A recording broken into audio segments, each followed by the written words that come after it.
Assalomu alaykum. Bugun hiragana alifbosining bya qatoridagi harflarni o'rganamiz. Byagyo. Bya qatorida 3 ta harf bor. Bya, byu, byo harflari. Bya, byu, byo. E'tibor bering.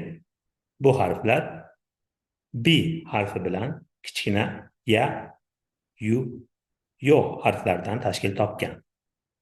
Bu harflar bilan alohida tanishib chiqamiz. Birinchi harf bya harfi. Bya harfi bi harfi bilan kichkina ya harfidan iborat. Bya. Keyingi harf byu harfi. Byu harfi bi harfi bilan kichkina yu harfidan iborat. Byu. Keyingi harf byo harfi. Byo harfi bi harfi bilan kichkina yo harfidan iborat.